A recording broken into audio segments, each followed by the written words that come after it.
Oi, Liliane, tudo bem?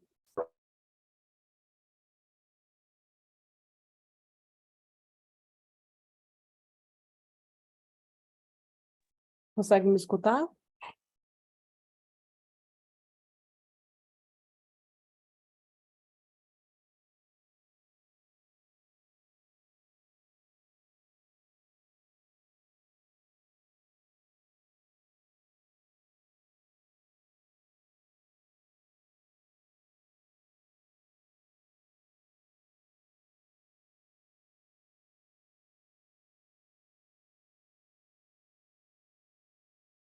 Você consegue me escutar, Liliane?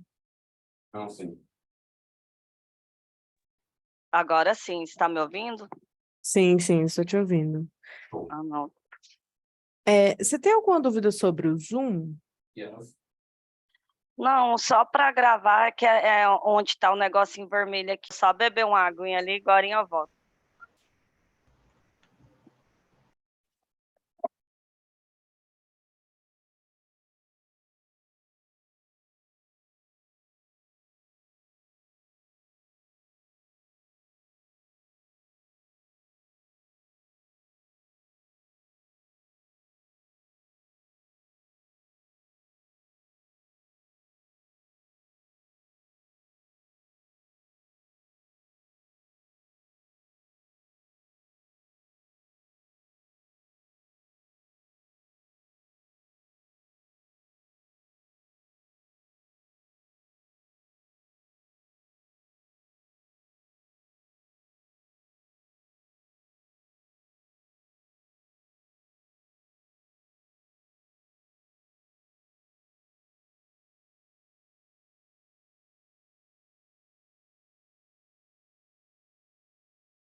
Tá me ouvindo, professor?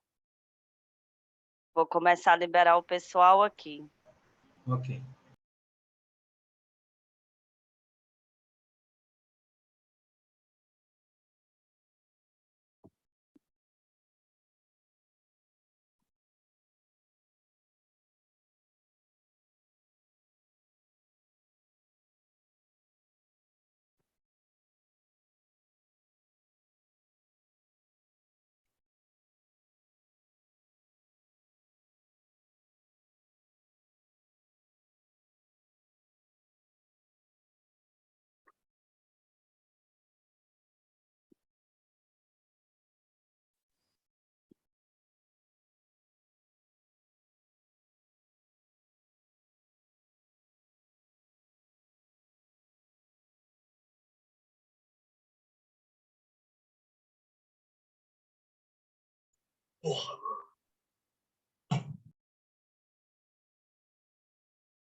Boa noite, pessoal.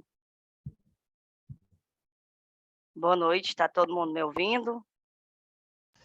Boa noite, Liliane. Eu estou te ouvindo, sim. O restante do pessoal tá me ouvindo? Boa noite, tudo ok? Sim, estou.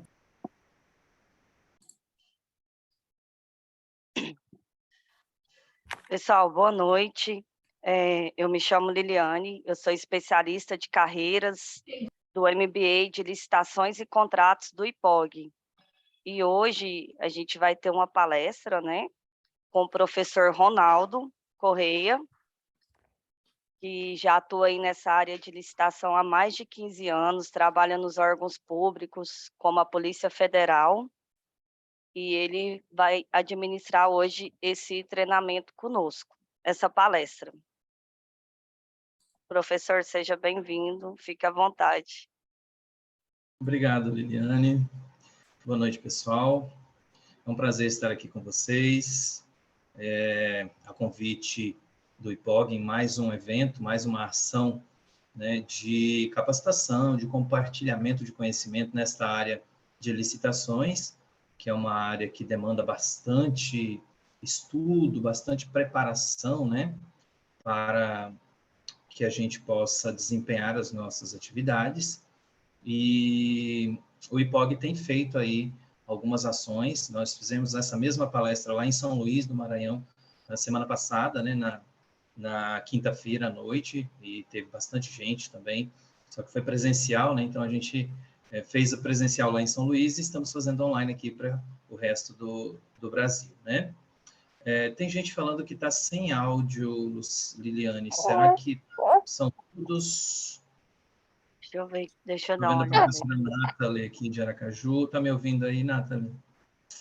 Tá, né? Então, a saída de áudio daqui para lá tá boa. De Tá repente, normal. alguém está com um problema lá no alto-falante dele, tá? Não é jogando a culpa para o outro, não, mas a nossa transmissão está enviando o áudio, tá?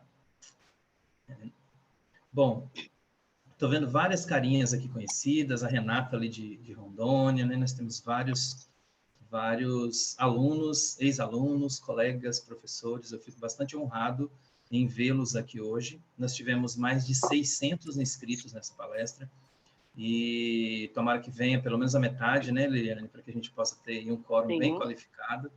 Ao com final da certeza. palestra, nós vamos ter uma sessão aí de tira dúvidas para que a gente possa arrematar esse tema, né? Vamos ter sorteio de livro hoje. Eu tenho 2 livros aqui já apresento para vocês, né, os 2 livros que eu trouxe hoje. O pessoal que é meu aluno já sabe que eu gosto de presentear com livro, né? Tanto gosto de comprar livro, estudar os livros que eu compro, né, e presentear alunos, porque eu vejo que é uma forma bastante prática de compartilhar conhecimento, né, e de estreitar aí os laços com as pessoas que a gente tem aí, às vezes, um contato muito raramente, né, presencial, de repente reforça aí os laços que a gente sempre está online conversando com muitas pessoas, às vezes presencial com algumas outras. Bom, sem mais delongas, né, que já chegamos aí no horário que estamos agendados para começar a nossa palestra, e em respeito aos que chegaram no horário, eu já vou iniciando aqui, né, a palestra vai ficar gravada, depois as pessoas podem recuperar, né, as informações. Eu vou ver se eu consigo colocar aqui, para que eu consiga ver vocês também, além dos slides, mas eu estou apanhando hoje aqui. Espera aí só um pouquinho. Eu vou ter que fazer dessa forma mesmo. Bom, os slides estão aparecendo aí para vocês, né, Liliane? Sim, tá normal. Beleza. Todo mundo está conseguindo visualizar? Provavelmente sim, né? Está aparecendo para um. Eu estou visualizando. Ótimo. Tem um link que eu criei para dar acesso a esses slides, que eu costumo sempre publicar os meus slides e deixar eles disponíveis para vocês, né? Se o pessoal do apoio aí conseguir postar, senão daqui a pouco eu pego o link e posto aí no chat para o pessoal, tá? Que vai dar acesso a esses mesmos slides que vocês estão visualizando aí na tela de vocês, tá? Não é para baixar os slides, né? Mas vocês conseguem visualizá-los online como se fosse uma página da internet, né? Podem compartilhar, pode recuperar a informação depois. Eu costumo colocar nos meus slides o fundamento técnico ou jurídico do que eu vou ministrar, né? O conteúdo em si da palestra é mais falado, né?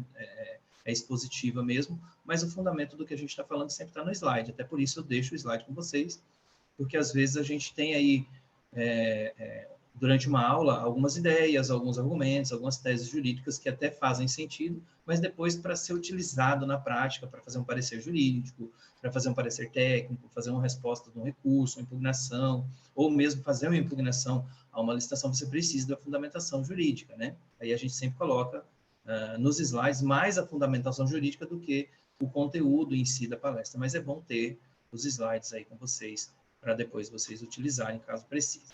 Ok? Então, o tema que foi proposto para a nossa palestra são os atos eletrônicos na nova lei de licitações, que eu tenho aí visto alguns alunos com dúvidas, alguns professores, né, se batendo com essas questões, e eu achei por bem propor aí uma discussão acerca deste assunto, que eu acho bastante útil para quem vai passar a utilizar a nova lei de licitações, tá? Eu sou o professor Ronaldo Corrêa, eu sou servidor da carreira de apoio administrativo da Polícia Federal, sou servidor público federal, já há 17 anos, e há pelo menos 15 anos eu trabalho nessa área de licitações, né? Quem é agente público aqui vai se identificar, né?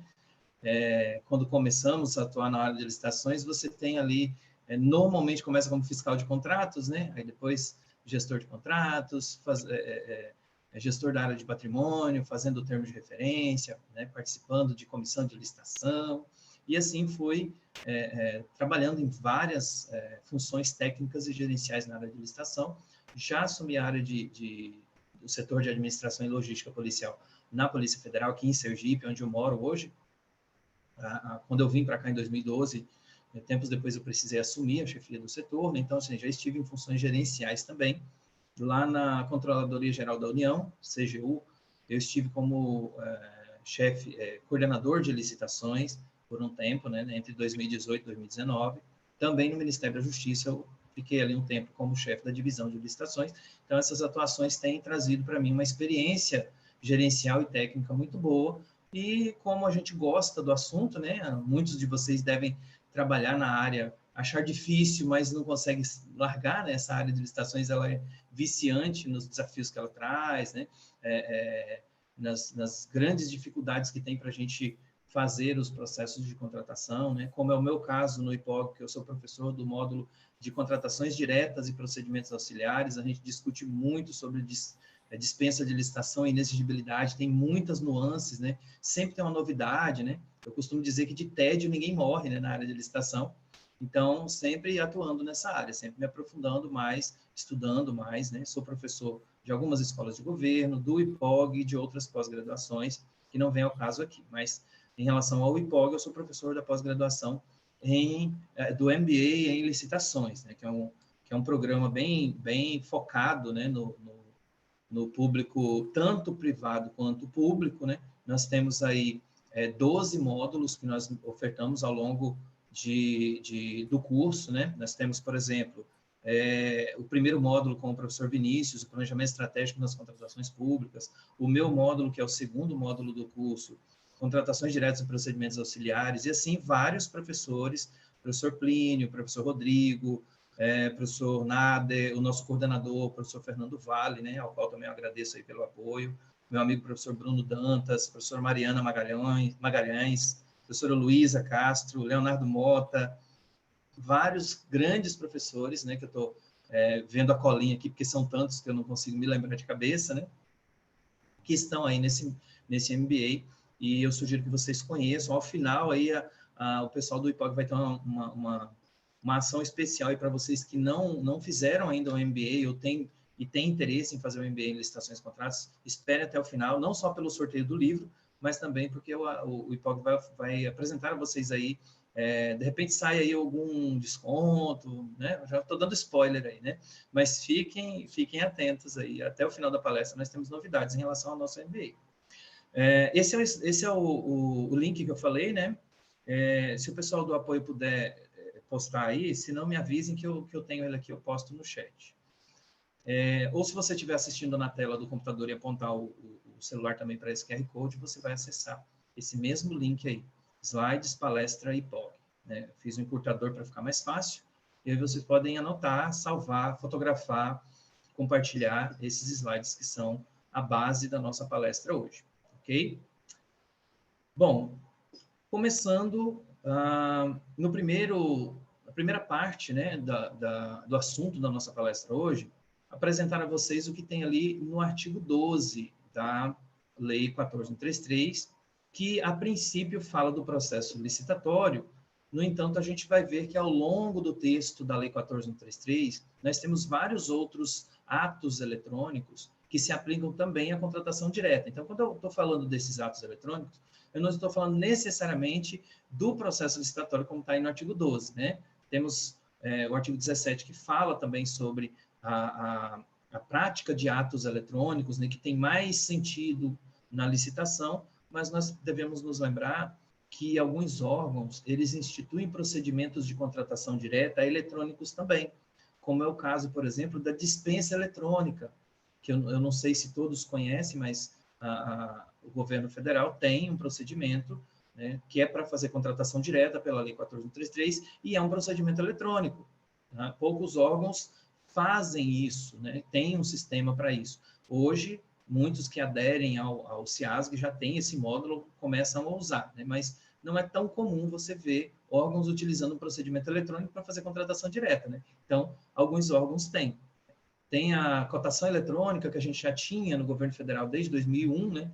Que não era tão usada assim, mas tinha, né? Muitos órgãos já utilizavam. Então, quando fala em atos eletrônicos, a gente está falando, em geral, de atos que podem ser praticados tanto na contratação direta quanto na licitação. Okay? Sendo que a licitação tem mais etapas, tem um procedimento um pouco mais detalhado. Se vocês tiverem um pouco de curiosidade de ver aí o caput do artigo 17, vocês vão ver o rito procedimental comum do processo de licitação. Então, ali aqueles atos, muitos deles podem ser praticados de forma eletrônica, tanto pelo agente público, que está operando a sessão pública, quanto pelas empresas licitantes que estão participando daquele certame. Bom, o que diz o artigo 12 em relação aos atos digitais ou atos eletrônicos? Neste ponto aqui, a gente tem aí um sinônimo, tá? Quando fala em formato eletrônico, lá embaixo, no artigo 17, parágrafo 4º, quando fala em atos digitais, aí no artigo 12, inciso 6, são sinônimos, tá? Normalmente, quando muda os termos, muda o conceito jurídico. Aí não, tá? Aí são sinônimos. Quando fala em atos preferencialmente digitais, o artigo 12 da Lei 14.133 está dizendo que eles sejam produzidos, comunicados, armazenados e validados por meio eletrônico. Vamos pensar um pouquinho sobre este inciso 6 aí do artigo 12. Quais são as formas de se produzir um ato de forma digital? Através de um sistema eletrônico, obviamente, né? Muita gente ainda confunde um documento digitalizado, que é aquele que era físico e foi escaneado, né? Que é um termo que a gente usa muito, né? Que foi escaneado, digitalizado ou desmaterializado, que é um termo também utilizado pelo CNJ, que a gente vai ver mais à frente, nos slides da palestra. Forma-se ali uma cópia fiel do documento físico, esse documento é um documento digitalizado. Não é o que estamos falando aqui, tá? Aqui nós estamos falando em documentos que são nato digitais, nascem já em formato digital. Eu vi a Renata entrando aí, né, nossa colega ali do Instituto Federal de Rondônia, e a gente discute muito sobre o SEI, né, Sistema Eletrônico de Informações, e muitos de vocês que estão aqui provavelmente utilizem esse sistema.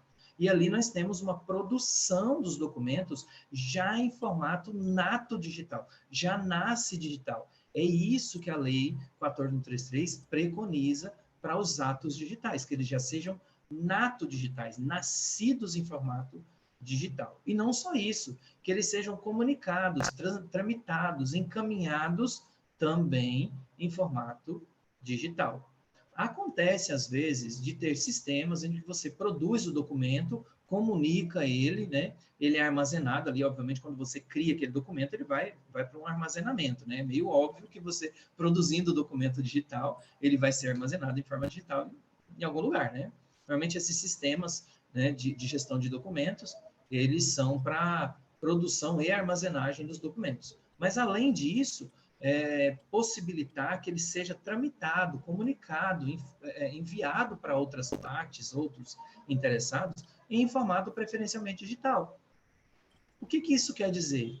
Às vezes, a gente tem uma contratação pública cujo processo, algum cidadão, algum licitante ou algum outro órgão público tenha interesse em acessar.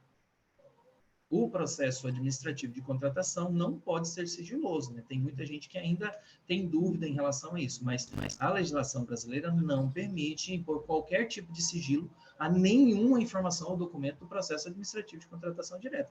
Tem muita gente errando nisso ainda, tá?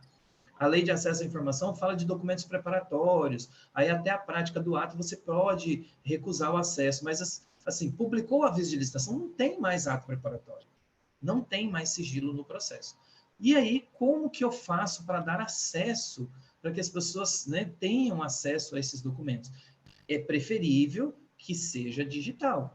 Por exemplo, no SEI, tem um módulo, né, é um nome, acho que é consulta pública o nome do módulo do SEI, em que você disponibiliza acesso independentemente de solicitação, né? A pessoa tendo o número do processo, ela vai lá e acessa. É isso que a lei de acesso à informação preconiza, né?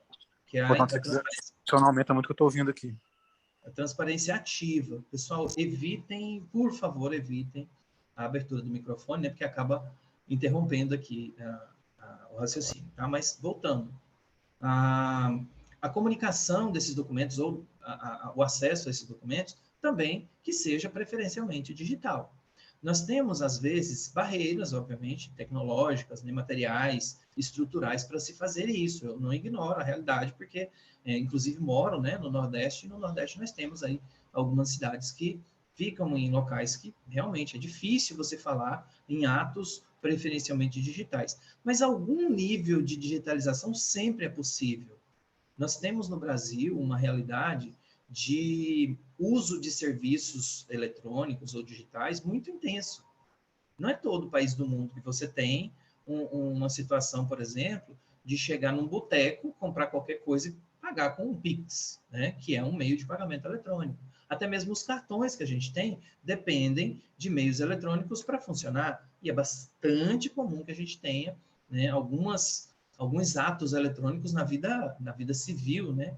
Na licitação, não é tão absurdo assim a gente pensar em digitalizar algumas coisas. Talvez não ao nível de disponibilizar um acesso eletrônico à íntegra dos autos do processo. No SEI, o Sistema Eletrônico de Informação, eu sempre faço o link de acesso externo e disponibilizo para quem pedir. Outro dia a gente estava fazendo uma penalização de uma empresa, a empresa não foi notificada porque o Correios me disse que ela mudou, a gente notificou pelo Diário Oficial, aí que ela foi entrar em contato e pedir acesso à íntegra dos autos do processo para fazer a sua defesa prévia. E como a gente tem o SEI, né, a gente fez o link e mandou para ela, ela teve como se defender, como ver as informações que estão no processo para se defender. Não precisa imprimir uma folha de papel. É isso que a Lei 14.133 preconiza. É facinho de implementar? Não, não é. Mas é uma diretriz, né? Eu costumo falar em aula de um conceito que eu cheguei a estudar e ler sobre ele em um livro bem interessante do professor Lourenço Stélio Rega. Ele é um professor de ética e o livro dele tem por título Dando um Jeito no Jeitinho, Como Ser Ético Sem Deixar de Ser Brasileiro. É um livro bem interessante que eu me lembro sempre quando eu falo dessas questões, né? Entre o ideal e o possível. Porque às vezes tem gente que fica com um dilema muito grande, né? Poxa, o Ronaldo realmente mostrou ali o que seria o ideal, o que a lei preconiza, mas a gente não tem como cumprir. Ou seja, a gente vai ter que parar tudo e esperar ter estrutura suficiente para cumprir a lei. Não é possível fazer assim, né? As licitações precisam sair, as licitações precisam ser feitas, né? Aí eu trago esse conceito do professor Lourenço Stélio Rega, que ele chama de moral provisória. Obviamente não foi totalmente ideia dele, né? Porque tem lá o imperativo categórico dos filósofos, né, clássicos, que ele pegou essa ideia e construiu aqui para o nosso jeitinho brasileiro, que ele preconiza o seguinte: olha, você precisa identificar o que é o ideal, onde você precisa chegar para ficar ali no nível, né, de estado da arte, digamos assim, né, do processo administrativo eletrônico, mas você precisa também analisar o que está ao seu alcance hoje. Tentar chegar nesse ideal de ter os processos todos eletrônicos, mas hoje, não tendo como fazer, faça o melhor possível. Faça o melhor possível com o que você tem à mão. Eu tenho como deixar de usar o ofício e usar o e-mail? Se for possível, deixe isso claro no edital, fixe isso como sendo o padrão, né? Para não ficar tendo a emissão de tantos documentos impressos. Não é nem uma questão de uso de papel, né? Tem isso também, né? A sustentabilidade, né? Usar menos papel, mas nem tanto nesse sentido. Mas é de agilizar mesmo. Se você manda um e-mail, manda uma comunicação eletrônica, talvez você consiga resolver aquela questão muito mais rápido. Então, tem algum nível de digitalização que é possível para todos, né? Alguns mais, alguns menos, ok? Mas seguindo aqui, para fechar a análise desse inciso 6, eu gostaria de destacar para vocês a validação desses atos digitais. Como o ato ele é criado em meio digital, ele é nascido ali, nato digital, é comunicado, é armazenado e validado em meio digital, obviamente que a gente tem alguns mecanismos de validação no próprio sistema eletrônico. O que eu quero dizer com isso? Nem sempre um ato digital ou eletrônico, ele será validado visualmente. Aliás, não é para ser visualmente, né? Por exemplo, a assinatura eletrônica, que é um dos atos eletrônicos que a gente vai falar a seguir. Como que eu verifico? Como que eu valido uma assinatura eletrônica? Não é olhando o cara crachá. Não tem nem o crachá para você olhar, né? Só tem o cara, né? Não tem a contraprova ali para você comparar e dizer, não, essa assinatura aqui é verdadeira porque eu estou comparando com uma outra referência. Não tem. O processo eletrônico, o documento eletrônico, a assinatura eletrônica, ele tem lá os mecanismos de validação eletrônicos também. Então, se você tem um documento nato digital validado eletronicamente, você precisa ter um sistema para analisar a assinatura eletrônica, por exemplo. Se eu coloquei uma assinatura eletrônica num documento e essa assinatura precisa ser validada por outra pessoa, essa outra pessoa vai trazer um sistema eletrônico para verificar. Aqui, a dica é a seguinte, quando você for assinar eletronicamente um documento, a gente vai falar um pouquinho melhor sobre assinatura eletrônica já já, procurem assinar um documento em um arquivo só, um documento só. Se você precisar assinar outro documento eletrônico, faça outro arquivo. Nunca junte 2 arquivos num só, porque ele vai virar um terceiro diferente dos 2 primeiros. Aí não vai ter como validar a assinatura eletrônica dos 2, tá? Tem muito erro nesse sentido. Se é um documento validado eletronicamente, a assinatura eletrônica que está nele tem que estar só nele, ele tem que estar sozinho no arquivo. Aquele código daquele arquivo tem uma assinatura eletrônica, o sistema vai conseguir identificar, desde que ele não tenha sido adicionado de outro documento e criado um terceiro com código totalmente diferente. Tem gente que às vezes manda na licitação os anexos de habilitação, algum deles com assinatura eletrônica, mas juntou 2, 3 PDF e criou um só. Não tenho como validar. Aí o que eu faço? Faço diligência, peço para a empresa, mande esse documento aqui sozinho, original, da forma como ele foi criado digitalmente, sem juntar ele com nenhum outro. Aí a empresa me manda, às vezes é um documento que tem como verificar em um site, às vezes é um documento que tem como verificar no software, como é a assinatura eletrônica, o certificado digital, que você verifica no software do leitor, né, de assinatura digital, ou lá no verificador, né, do Instituto de Tecnologia da Informação, dá para se fazer essa verificação, ok? Artigo 17, parágrafo 4º ainda fala, a administração pode determinar como condição de validade e eficácia que os estudantes pratiquem seus atos em formato eletrônico, ou seja, eu posso exigir no edital que não me mandem documentos impressos, em outras palavras, né? Seria uma afirmação que poderia ser amparada nesse dispositivo aí. Eu posso prever no edital que a empresa deve praticar todos os seus atos em formato eletrônico? Posso, está aí expressamente previsto em lei. Como, por exemplo, assinar a ata de origem de preço, assinar o contrato, né? Assinar a declaração de compromissos assumidos que ela vai mandar para mim no sistema. Não é só encaminhar no sistema. Assina esse documento eletronicamente e manda no sistema. Tá? É um ato eletrônico que eu posso exigir no edital que seja praticado em formato eletrônico. Ok? Bom, e essa assinatura eletrônica? Olá, galera da Defit, seja muito bem-vindo ao nosso treino de abdômen. Eu sou o professor Fábio e vai começar o nosso treino agora. Se liga, então, hoje eu preparei um treino, a gente vai misturar exercícios que a frequência cardíaca vai subir. Oi, me ajude aí. Exercícios que você vai ter que concentrar no abdômen, tá? Então a gente vai aquecer, é tudo uma coisa emendada na outra. Vamos aquecer primeiro. Depois eu te explico a nossa primeira série, ó. Postura do aquecimento. Ajoelhei. Só que tiver com o microfone aberto já, muta ele aí, por favor. Não deixa o som aqui embaixo, reto, tá? O braço, ó, lá em cima e volta. Prepara. Tava até bom, né? A gente está na necessidade de fazer exercício, mas não agora, né? Agora a aula é de atos eletrônicos. Depois a gente faz aí a aula de exercícios físicos. Vamos lá, pessoal. Estou vendo aqui que tem... Vou até aproveitar e ver se tem mais gente com o microfone aberto, já alertando que fechem, por favor. Acontece, né? Acidentes acontecem, né? Mas vamos tentar evitar. E a gente precisa interromper para lidar com a situação. Mas vamos lá. Voltando. Esta assinatura eletrônica, ela não é tão nova, né? Digamos assim. Não é um assunto tão novo, porque desde 2000 a gente tem lá a medida provisória que instituiu a assinatura eletrônica mediante a infraestrutura de chaves públicas brasileiras, né, que é a ICP Brasil. Eu até pensei em trazer o meu certificado digital, que está lá no serviço, mas eu não trouxe. Mas todo mundo já sabe mais ou menos do que se trata, né? A gente, normalmente, na área de licitação, a gente utiliza um certificado digital salvo numa mídia física, que é um token, né? Aí aquele certificado digital é salvo ali. Quando você espetar ele numa máquina que reconheça certificados digitais, você vai conseguir assinar documentos com aquela sua assinatura eletrônica, tá? E esse certificado digital também, às vezes, você compra ele para ser armazenado em um computador, às vezes em um smart card, né? Um cartão, que depois você tem que ter um leitor para poder ler essa assinatura, mas, enfim, a assinatura eletrônica, aquele arquivo da assinatura eletrônica, ele é salvo em uma mídia ou em um equipamento para depois você assinar documentos com ela. Normalmente você tem uma senha, né? E aí adiciona aquele código da assinatura eletrônica naquele documento.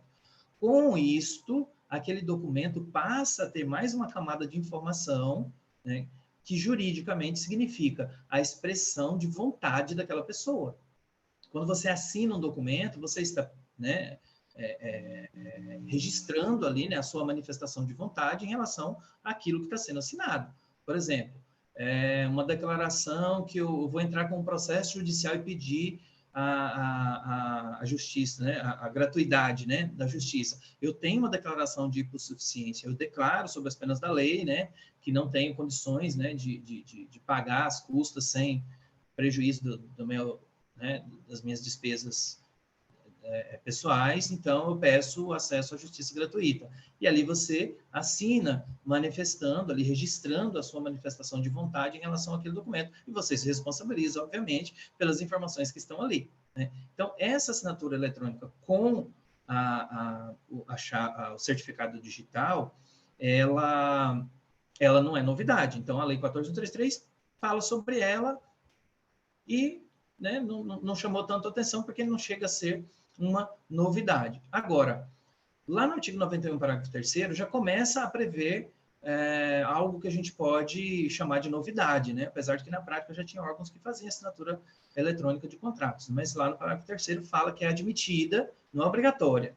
E interessante aqui que também não fala nem que é preferencial, mas é admitida, né?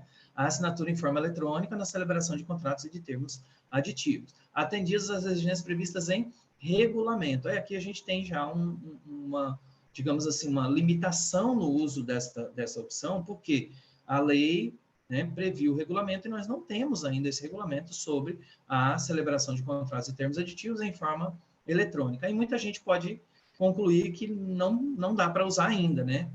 E mais, lendo só a Lei 14.133, alguém pode concluir que só pode usar certificado digital para assinar documento ou para prática de atos da Lei 14.133. Seria correto fazer essa afirmação? Porque aí só cita certificado digital padrão ICP Brasil, certo? Não tem outro dispositivo da Lei 14.133 que fala sobre outro tipo de assinatura eletrônica. Mas elas existem, tá? Não existe só esse tipo de assinatura eletrônica com certificado digital.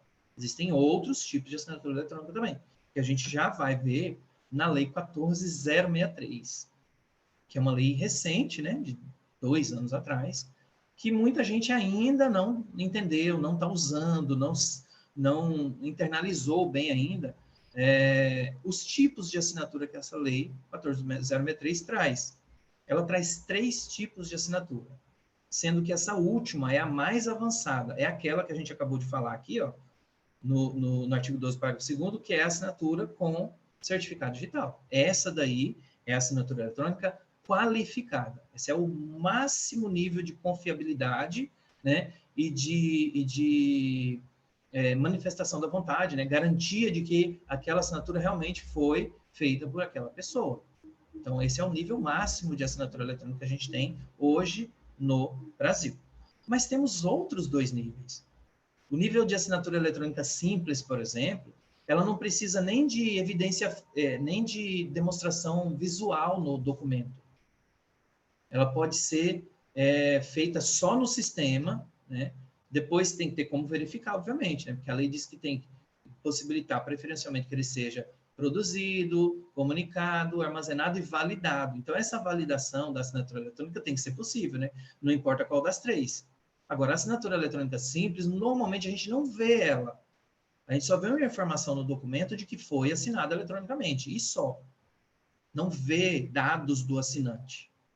Essa é a principal diferença entre a assinatura simples e as demais. Já a assinatura eletrônica avançada é aquela que não usa certificado digital ainda, né? Ela não é a qualificada, porque se usasse seria qualificada, mas ela tem algumas informações a mais. Você consegue ver o nome, o cargo da pessoa que assinou, data, hora, como que você faz para checar se aquele documento ou aquela assinatura é mesmo válida. Às vezes, a validação é feita em um procedimento manual, mas é sempre eletrônico, num sistema eletrônico. Você vai lá no sistema eletrônico ou num link, né? E coloca ali, ou às vezes tem um QR Code, né? A gente vai ver a assinatura do SEI, tem um QR Code, que aponta você para um link, e lá você insere algumas informações que estão ali, naquele documento assinado, para verificar se ele realmente... Aí é o cara crachá, né? Você autentica, digamos assim, a cópia ou, né, a versão que tem na sua mão com a versão que está no sistema. Essa você tem que presumir que é original, né? Então, essa possibilidade de você verificar a assinatura eletrônica avançada em um sistema eletrônico, como é o caso do SEI, né? Nós temos vários outros sistemas que possibilitam a assinatura eletrônica avançada, mesmo sem certificado digital. Então, no SEI, Sistema Eletrônico de Informações que a gente usa no governo federal, não temos certificado digital, tá? Mas temos assinatura eletrônica. E não foi de agora, tá? Não é da lei 14.093 de 2021, não. É lá de 2015, né? Aquele decreto... Não vou me lembrar o nome dele agora, né? É tanta lei, tanto decreto, mas temos lá um regulamento da assinatura eletrônica lá em 2015, que possibilitou que a gente utilizasse a assinatura eletrônica sem certificado digital. Aliás, daqui a pouco eu vou mostrar para vocês a assinatura eletrônica no SEI, aí indica esse decreto, tá? Sobre esses 3 níveis aqui de assinatura eletrônica, essa mesma lei no artigo 5º diz: cada ente federativo vai estabelecer o nível máximo, aliás, o nível mínimo exigido. Para assinar contratos aqui no município de Aracaju, o prefeito ou a autoridade competente, normalmente o prefeito, né, que estabelece para todos os órgãos municipais, do Poder Executivo, obviamente, que se utilize o nível tal para tais coisas. Para o cidadão requerer um serviço público digital, qual é o nível de assinatura que ele tem que ter nesse pedido? Para uma empresa entrar com impugnação em uma licitação, qual o nível de assinatura eletrônica que tem que exigir para que ela se responsabilize, assine aquele pedido, aquele pedido de impugnação, um recurso ou uma proposta na licitação. Isso cada ente federativo estabelecerá. Lembrando que ente federativo é União, Estado, Distrito Federal ou município, né? Não é o órgão em si que vai estabelecer, é o ente federativo. Ali, no âmbito do Estado, obviamente vai ter uma regra para todo o Estado, todos os órgãos estaduais, né? No âmbito do município, é uma regra só para todos os órgãos municipais, ok? Sendo que aquela assinatura qualificada, ela é aceita em qualquer situação, ela não é o nível mais alto.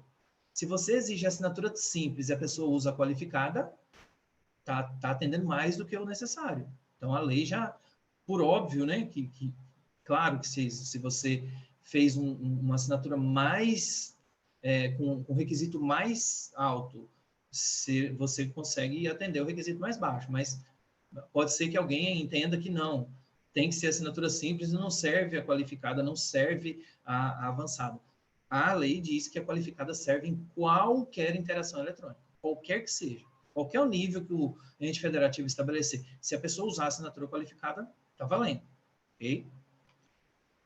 Aí, no âmbito do governo federal, lá em 2020, né, logo após a edição da medida provisória que foi transformada nessa lei aí, foi criado o decreto. Por isso que o decreto é anterior à lei, né? Parece até que não tem nada a ver uma coisa com a outra, né? A lei veio depois do decreto.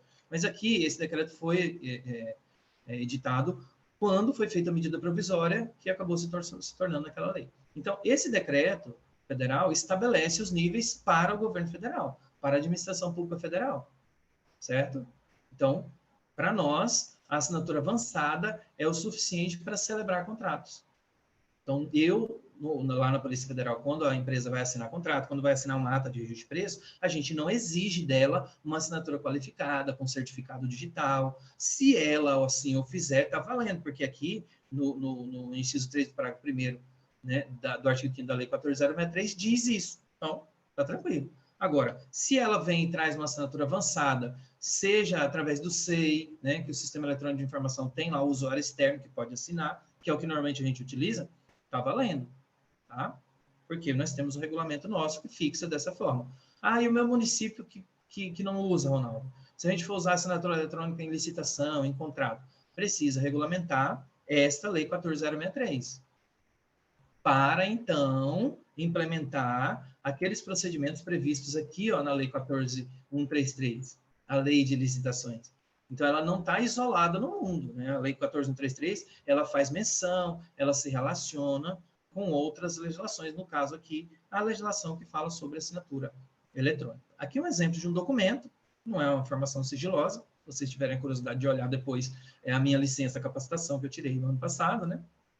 Vocês vão ver que o curso que eu fiz, tudo, né? Não tem problema nenhum essas informações serem divulgadas, por isso que eu estou usando esse documento aí que foi assinado por mim. E aí vocês verificam as informações que aparecem no rodapé desse documento, né? Está identificando quem assinou, o cargo, a data, a hora, né? O fuso horário, e o decreto que eu falei antes, né, que eu não sabia o número, é o 8539/2015, que na verdade já foi alterado, já a seguir a gente vai ver qual é o novo decreto, tá? E ainda na parte de baixo tem um QR Code, que vai ter esse mesmo link que está aí, que vai apontar lá para o sistema onde você faz a verificação de autenticidade desse documento. E lá o sistema vai pedir que insira esse código verificador mais esse CRC aí. E aí você vai acessar esse documento e vai verificar se o que você tem em mãos é realmente um documento válido, que não foi adulterado e que foi realmente assinado pelo Ronaldo Corrêa, agente administrativo, no dia 3/6/2022, às 17h48. Ok? Então, aí nós temos uma assinatura eletrônica avançada, sendo que abaixo dessa nós temos a simples e acima dessa nós temos a qualificada. Ok? Mais um documento. Esse documento, muita gente que participa de licitação, principalmente empresas, né, lida muito com ele, que é a Convenção Coletiva de Trabalho. Quando você vai fazer, né, um contrato de terceirização, você precisa montar a sua planilha estimativa de custos, né, e você vai se basear nos custos que estão aí previstos na Convenção Coletiva de Trabalho, né? Então, essa daí é uma Convenção Coletiva de Trabalho, tem lá suas informações de registro, né, data e tal. Mas está assinado esse documento? Às vezes, olha assim, não estou vendo a assinatura aí, não. Esse daqui eu estou vendo a assinatura, ó. Tem o nome do caboclo que assinou, né? Tem a data, tem tudo. Agora, esse daqui eu não estou vendo, não. Quem que assinou isso aí? É o caso da assinatura simples. Lembra que eu falei para você que a assinatura simples não tem muitas informações sobre quem assinou? É esse o caso. Tá vendo aí embaixo, ó, confira a autenticidade no endereço tal. Então, é um documento assinado para o qual você tem como verificar a autenticidade. Como que você verifica a autenticidade desse documento? Pelo número de registro que está aí. Então, esse é um documento assinado eletronicamente, sim, válido nos termos daquela lei. Mas, Ronaldo, por que lá na Polícia Federal, para você fazer um simples requerimento administrativo, você precisa de uma assinatura avançada? Não é a qualificada, mas tem que ser avançada. E aqui, para estabelecer relações trabalhistas que vai ter impacto de milhões, todas as empresas que contratam os profissionais que são regidos por essa convenção coletiva vão ter que seguir essa convenção coletiva. Para um documento desse nível, só a assinatura simples vale? Pois é. Nesse caso, a instituição, que é o atual, né, Ministério do Trabalho e Emprego, né, que voltou a existir, que anteriormente cuidava desse assunto, né, passou para o Ministério da Economia, o órgão que cuida, né, do registro das convenções coletivas definiu que para esse documento aí não precisa necessariamente ter assinatura avançada nem assinatura qualificada, basta uma assinatura simples, e está valendo. a lei não previu a possibilidade da assinatura simples, e nesse caso aí decidiram usá-la, tá tudo certo, não tem problema algum, ok? Mas tem um mecanismo de verificação. Quando você recebe um documento desse, verifiquem. Tem muita gente recebendo documento anexo lá no pregão eletrônico e tal, e não vai verificar. Ah, não, Ronaldo, mas estava lá no SICAF. Mas estava lá no SICAF colocado por quem? Quem que colocou esses documentos lá? Não foi a própria empresa interessada que está participando da licitação? Pois é, então não teve uma autenticação, uma validação. A empresa colocou lá, não estou presumindo que é falso nem nada. Mas enquanto eu não validar aquele documento, eu não posso aceitá-lo no processo de licitação. Tá? Acontecem fraudes, né? Às vezes acontece, inclusive, né? Na Polícia Federal acontece de chegar uns clientes nossos lá envolvidos nesse tipo de problema, né? Eu sei que acontece, né? Não é na minha área lá, mas a gente vê notícias, né? Acontecem fraudes. Então, a gente tem, sim, que validar os documentos que você recebe. Porque imagina se recebe uma proposta de uma empresa em uma licitação e ela está dizendo que se baseou na convenção coletiva, tal, manda para você o PDF, aí você verifica a planilha dela, tem todos os benefícios que estão na convenção coletiva que ela te deu, e você aceita, tudo bem, né? Aí amanhã vem uma impugnação de uma outra empresa falando, olha, essa empresa aí não atendeu o item tal da convenção coletiva. Aí você vai ver, no documento que a empresa te mandou, não tem. E aí a impugnante vem e traz a convenção coletiva que está lá no site do mediador e te mostra, ó, tem esse item aqui que ela tirou e criou um outro documento para te enganar. Pode acontecer isso? Pode. Nunca aconteceu comigo, né? Mas seria plenamente possível, porque um PDF pode ser editado, tem vários softwares para fazer isso. Então, cuidado. Se receberem um documento, principalmente esses que não tenha claramente ali, ó, o mecanismo de verificação, cuidado, tente verificar se realmente esse documento é válido antes de tomar decisões com base nele. Por fim, mais um exemplo aí de assinatura eletrônica, né? No caso da Escola Mineira de Direito, que é uma outra instituição também que eu sou professor, e ali a minha coordenadora, né, a Júnia, me mandou esse documento para assinatura há uns tempos atrás, isso foi lá em 26/8/2021, e eu, como era um PDF, o que eu fiz? Fui lá, abri ele, assinei eletronicamente e devolvi para ela. E aí ela já tinha assinado, tudo certo, aceitou esse documento, está lá, arquivado, lá na faculdade, né? Válido para todos os fins de direito. Mas vejam, quantas assinaturas vocês estão vendo aí?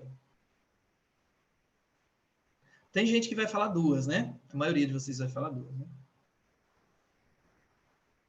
A de cima, obviamente, é uma assinatura eletrônica, né? Está até expresso ali, ó, assinar de forma digital, na data tal.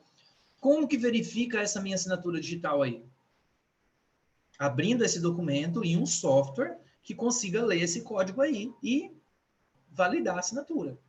Por exemplo, nesse caso aí, não estou fazendo propaganda, não ganho nada por isso, mas vocês veem a logozinha aí atrás da minha assinatura, né? Foi assinado no Adobe Reader.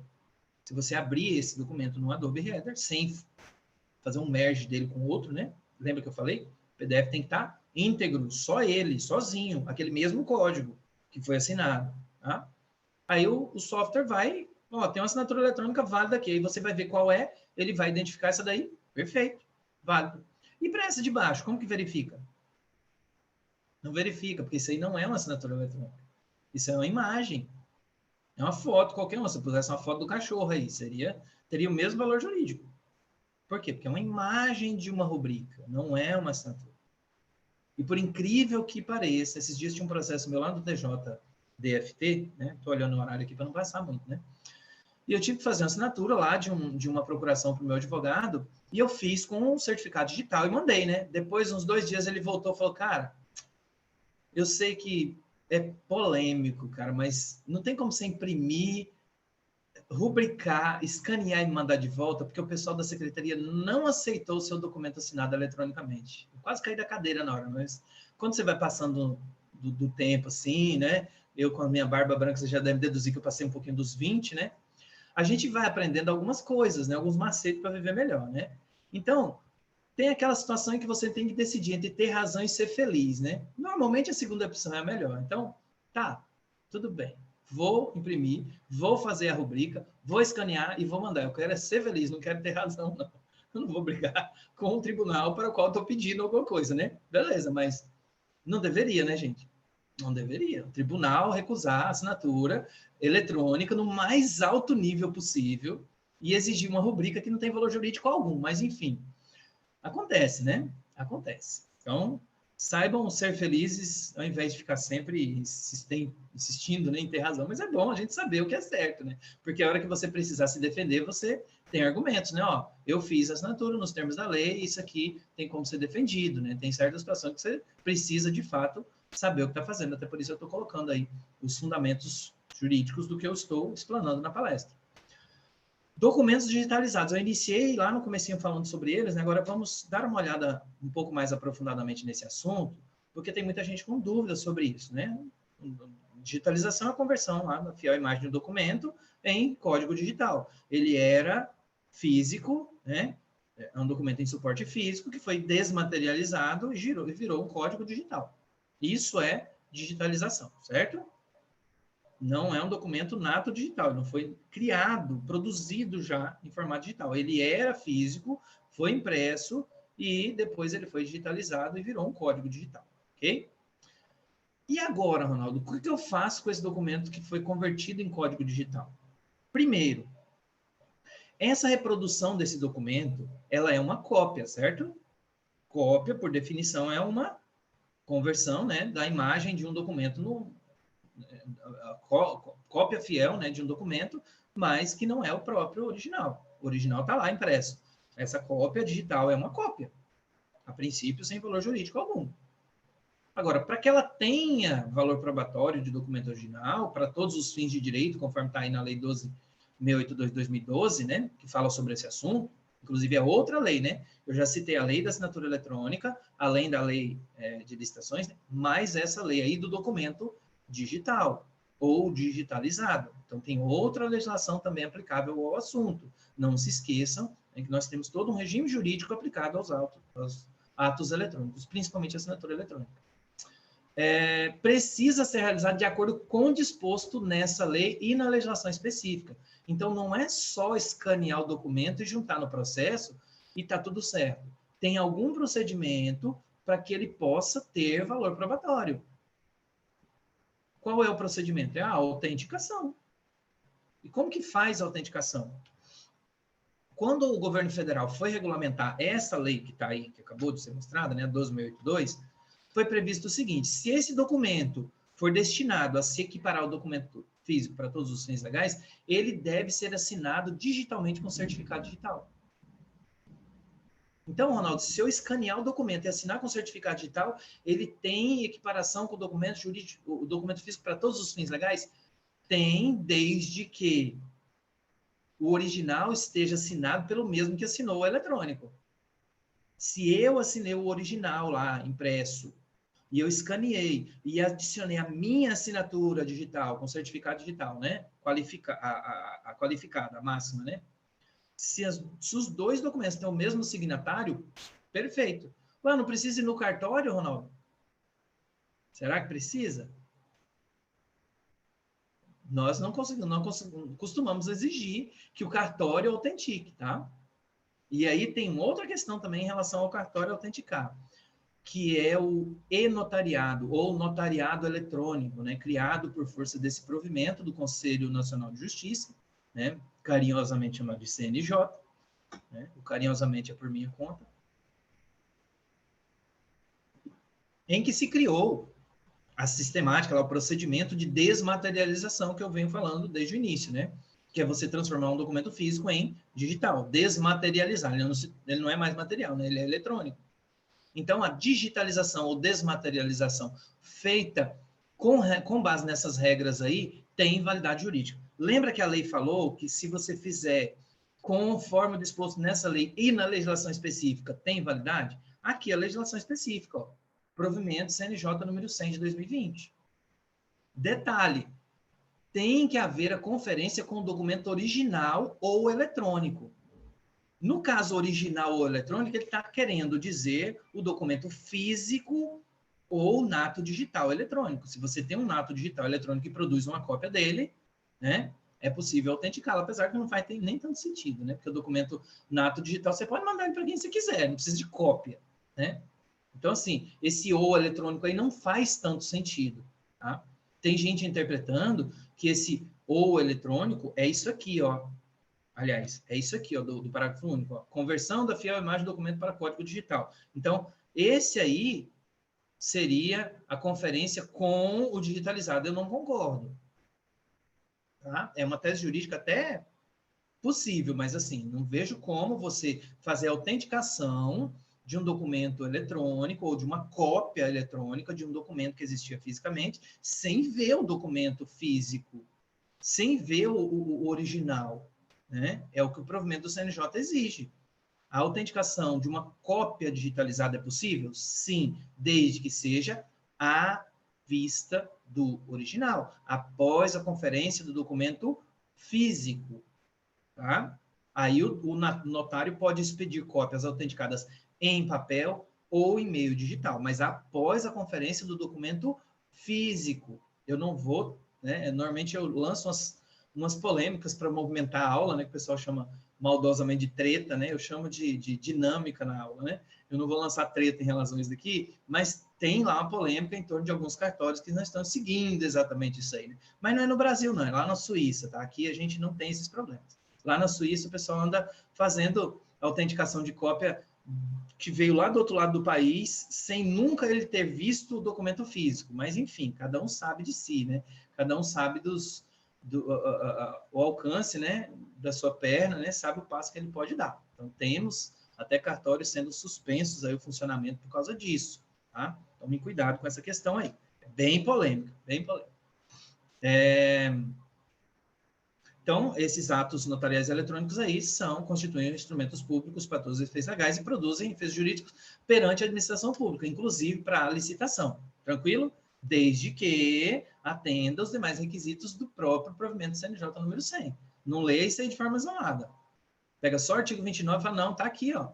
Esse ato notarial eletrônico, a autenticação, foi feita, né, por um notário, né, instrumento público, tem efeito jurídico pela administração pública, você tem que aceitar. Só que se não foi feito em conformidade com o artigo 22, pode ser questionado. Agora, o difícil é eu conseguir verificar isso, né? Como que eu consigo verificar se o notário conferiu o documento físico? Que é difícil, né? Ele pode até declarar, né? Após conferência do documento físico, autentico essa cópia. Ele poderia até declarar isso, mas como que eu vou ter certeza que ele realmente conferiu o documento físico? Não tenho como, né? Então, entre ter razão e ser feliz, eu prefiro sempre ser feliz. Ok, pessoal? Eu acho que a gente já chegou aí, próximo do horário que a gente tinha previsto aí de no máximo 1 hora de palestra, né? Eu gastei até um pouco menos, e até por isso eu gostaria agora, vou tirar os slides aqui, vou voltar para ver a carinha de vocês aqui, e vou ver se o meu pessoal aí da equipe de apoio separou algumas perguntas. Eu, na verdade, nem avisei que podia fazer pergunta, né? Aí agora eu estou querendo saber se tem perguntas. Se não mandaram, se mandaram perguntas, o pessoal do apoio tiver aí e quiser me passar, eu já respondo. E se não tiverem feito perguntas, essa é a hora. Deixa eu me ver. Professor, aqui. te mandei algumas no privado. O pessoal de apoio já Já separou saiu. algumas? Ah, já saiu, né? Isso. Deixa eu só ver aqui, então, se eu consigo separar eles aqui. Pior que ele não fica na sequência. Que benção. Deixa eu ver se eu consigo identificar aqui, porque teve bastante mensagem. Porque você mandou na mensagem direta agora, Liliane, ou já tem um tempinho, Liliane? Já tem um tempinho. Foi no Já seu tem um WhatsApp. tempinho. Ah, foi no WhatsApp? Ah, melhor Isso. ainda. Ah, agora sim. Agora vai funcionar. Deixa eu pegar aqui, então. Já temos dispensa eletrônica com disputa no CIASG? Eu não sei quem fez a pergunta, mas temos sim, tá? Essa questão da dispensa eletrônica, ela traz muitas dúvidas, né? Porque tem muita gente equivocadamente falando, eu tenho que fazer a dispensa eletrônica porque a nova lei de licitações exige, né? Não, tem dispensa eletrônica na nova lei de licitações, não. O que tem lá na lei de licitações, no artigo 75, parágrafo 3º, é um procedimento de convocação para o envio de propostas adicionais. E aí, recebendo propostas adicionais, você vai fazer igual faria se não tivesse esse procedimento, ou seja, contratar a proposta mais vantajosa, mesmo que seja mediante negociação, né? No pregão, nós não podemos negociar, na dispensa muito mais ainda, né? Desde que você garanta que contratou a proposta mais vantajosa, deu a oportunidade de outras empresas mandarem proposta, tá tudo certo, não tem disputa, tá? Na Lei 14.133. Agora, nós temos um procedimento criado, no caso do governo federal, pela Instrução Normativa número 67, que já existe lá no sistema de compras do governo federal, né, que é o CIASG, que é a dispensa eletrônica. Só que a dispensa eletrônica é outra coisa. Ela tem aquele procedimento do artigo 75, parágrafo 3º, mais um monte de coisas que não estão na Lei 14.133. Não são ilegais, tá? Não é o que eu estou dizendo aqui, pelo amor de Deus. Tá? Elas só não estão exigidas na norma geral de licitação. Então, lá na norma geral de licitação tem um procedimento de convocação de propostas adicionais com 3 dias de prazo e só. Tem lance, disputa? Não, não tem. E outra, lá só diz que é para os incisos 1 e 2, né? As dispensas por valor. Vocês lerem lá, artigo 75, parágrafo 3º da Lei 14.133. Incisos 1 e 2. A gente discutiu muito isso no último final de semana lá em São Luís, na nossa turma de pós-graduação aí, do MBA de licitações, né? No módulo de dispensa, aliás, contratação direta. Então, lá tem a preferência de usar esse procedimento. Na IN 67 tem esse e mais um monte de outras coisas. Tá? Então, quem for usar a IN 67, quem for usar o CIASG, quem for usar a dispensa eletrônica, vai fazer um procedimento bem mais complexo, bem mais completo, bem mais abrangente do que o que está na Lei 14.133, ok? Então, assim, você é obrigado a fazer o que está na lei e não é impedido de fazer mais do que o que está lá, tranquilo, ok? Mas são coisas diferentes. Assim como nós tínhamos a cotação eletrônica lá da portaria 306, lembram? Quem é um pouquinho mais, né, tem uns aniversários a mais aí, vai se lembrar que lá em 2001 nós tivemos a portaria 306 que criou a cotação eletrônica sem que ela nunca tenha existido na 8666. Na 8666 tem cotação eletrônica? Não. Aliás, não tem nada eletrônico na 8666, né? Mas nem por isso impediu que criasse a cotação eletrônica. Da mesma forma, a dispensa eletrônica da Lei 14.133. O fato dela não existir na norma geral de licitação não impede que ela seja criada e usada regularmente, tranquilamente, como ela está lá. Não está ainda, ao que me consta, tem alguns procedimentos que ainda faltam serem implementados no sistema. A norma prevê, mas não tem no sistema ainda. Por exemplo, 2 coisas. A disputa por grupo de itens parece que ainda não é possível, tá? Eu não testei ultimamente, tá? Tem aluno meu que estava perguntando isso hoje e ele não estava conseguindo fazer, então eu pressuponho que ainda não tenha. E a outra coisa é a parametrização de lances. O robô de lances no próprio sistema, que o próprio fornecedor vai poder configurar o robô de lances dentro do sistema para parametrizar os lances dele. Isso está na IN também, mas ainda não está no sistema, ok? Já dei uma resposta bem mais abrangente do que a pergunta, porque eu sei que tem muita gente com dúvidas sobre isso. Mais uma pergunta. Professor, no caso de um contrato, a vigência começará a contar da data qual o ordenador de despesa assinou ou da data qual o contrato assinou? Boa pergunta, viu? E é um problema comum, viu, de acontecer. O ideal, a resposta que eu posso dar, assim, perfeita, né? O estado da arte é preveja isso claramente no contrato. O contrato é quem tem que dizer. Não é a cláusula de vigência do contrato que deveria dizer quando é que começa a vigência? Mas a gente sabe que lá na Suíça o pessoal não se preocupa tanto, né? Às vezes não aperfeiçoa a redação dos instrumentos, né, de contrato e acaba ficando dúvida, né? Válido a partir da assinatura. Aí tem mais de uma assinatura, qual delas vale, né? Em regra, da última. Por quê? Se está exigindo mais de uma assinatura, pressuponha porque seja obrigatório. Não existe contrato unilateral, existe? Se as 2 partes não assinarem, não existe contrato ainda. O contrato não está assinado. A administração assinou, já começa a obrigar a outra parte? Não. Enquanto a outra parte não assinar também, ela não se obriga. Então, o mais prudente é considerar a última assinatura. Se vocês forem escrever a cláusula de vigência do contrato, escrevam dessa forma. O contrato é válido por 5 anos. Ué, Ronaldo, e pode? Mas sempre pode, na verdade, né? Só que agora no artigo 105 da Lei 14.133 diz que o contrato pode ser firmado por até 5 anos já direto. Não recomendo que se faça contrato de 5 anos direto para tudo. Porque tem contrato que é mais prudente você fazer por um prazo menor, testar ver se a empresa realmente vai dar conta, e você pode até prorrogar por 10 anos logo. Que o artigo 107 também diz que pode prorrogar por até 10 anos agora, não é só 5. Então, você pode assinar o contrato com prazo de vigência de 5 anos, contado da data da última assinatura. Deixe isso claro na redação, né, do contrato. Se não tiver claro, por prudência, considere a última assinatura como sendo essa data. Ok? Mas ainda melhor é você dizer a data exata, tá? A cláusula melhor de vigência do contrato é essa. O contrato tem validade de 5 anos a partir do dia tal. Não é vincular a fato externo. A partir da data da publicação, a partir da... Fazer vínculo a uma outra providência que pode atrasar não é a melhor prática, na minha opinião. Tá? Indique a data exata. Tá? É claro que você não vai poder assinar depois dessa data também, né? É uma outra providência que você tem que tomar. O contrato é válido a partir de 1º de janeiro de 2021. Aí a assinatura vem dia 24 de janeiro. Não tem como. Tá? Porque não existe o contrato ainda antes de ter as duas partes assinadas. Ok? Vamos aqui mais uma. A Lei 14.133 substitui ou complementa a 8.666. A Lei 14.133, na verdade, ela revoga a 8.666, tá?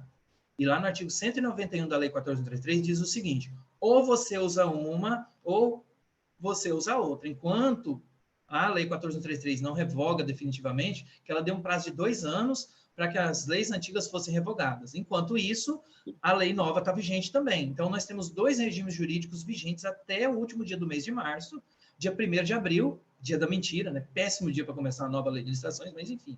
Dia 1º de abril, dia da mentira desse ano, nós teremos só um regime jurídico aplicável às contratações públicas, se não tiver o governo federal não editar uma medida provisória prorrogando, né? Vamos supor que não mudou. Dia 1º de abril de 2023, só temos a Lei 14.133, todas as demais, Lei de Licitação, Lei 8.666, 10.520, Lei do RDC, estão revogadas, tá? Mas enquanto elas não forem revogadas, elas estão integralmente válidas para usar, independentemente da Lei 14.133. Ou usa uma, ou usa outra, nunca de forma combinada, tá? Isso, inclusive, está vedado expressamente no artigo 191 da Lei 14.133. Tem uma dúvida, é válida a assinatura feita com o CNPJ da empresa ou precisa ser a assinatura dos sócios? A pessoa jurídica não pratica atos. A pessoa jurídica é uma abstração jurídica. É uma figura jurídica, ela não existe fisicamente. Né? Não tem como ir lá apertar a mão da pessoa jurídica e dar um bom dia para ela. A pessoa jurídica, os atos são praticados por pessoas físicas que as representam. Se você pega o certificado digital da pessoa jurídica e assina alguma coisa, como é que a pessoa que está recebendo aquele documento vai verificar se quem assinou tem poderes para assinar em nome daquela empresa? O certificado digital da pessoa jurídica, ele fica com o contador, fica com o gerente, fica com o sócio, mas vamos supor que nenhum desses 3 tem poder para assinar contrato, só o gerente. Então, se você aceitar a assinatura de contrato com o CNPJ, você está fazendo errado, você está aceitando uma assinatura que não tem validade jurídica alguma, porque a pessoa jurídica não pratica atos por si só. Né? Ela não é, ela atua, ou seja, as pessoas físicas que a representam é que praticam os atos. E aí você verifica se aquela pessoa física tem poderes para praticar aquele ato, senão não tem validade, né? Um dos requisitos de validade do ato é que tenha poder, tenha competência para a prática dele. Então, não vale uma assinatura feita com CNPJ ou ex-CNPJ da empresa. Precisa de regulamento do ente para definição? Aqui a pergunta deve ser sobre assinatura eletrônica, né? Precisa, por causa dos níveis de assinatura eletrônica que precisa ser definido, né? Lá no seu órgão, vocês vão aceitar assinatura simples, que é aquela que não tem identificação de ninguém? Ou vocês vão aceitar só assinatura avançada e qualificada? Isso tem que ser definido em regulamento. Ok? Mais alguma pergunta? Eu acho que tem um monte aí no chat, né? Depois da... Deixa eu ver aqui.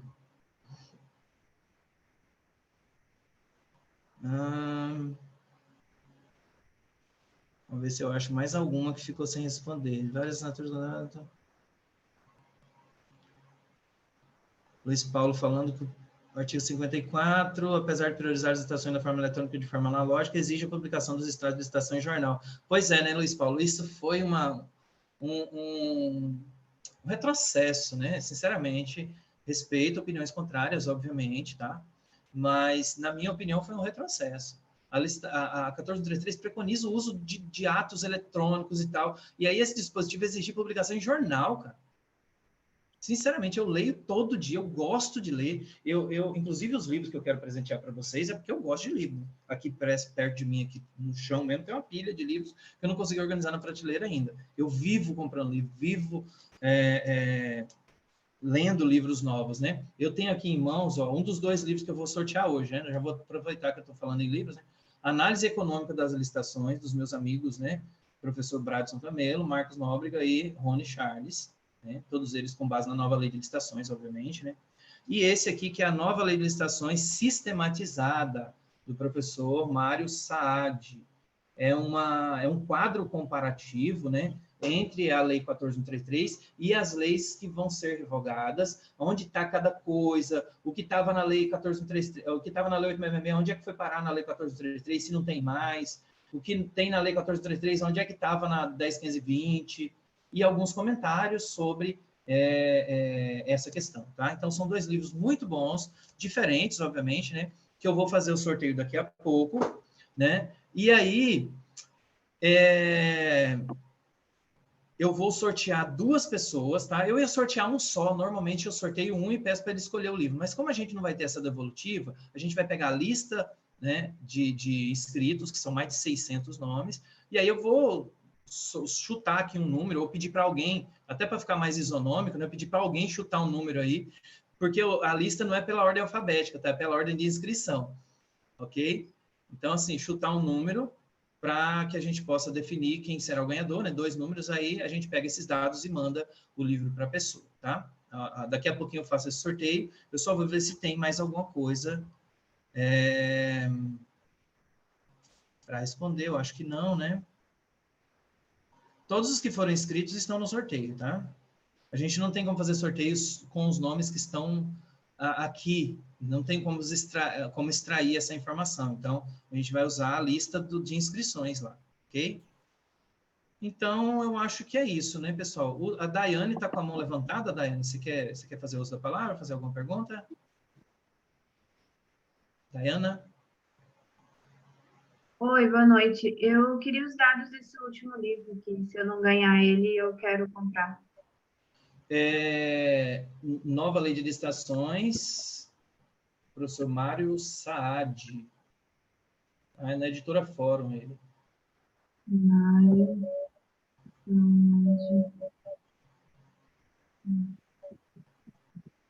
Beleza?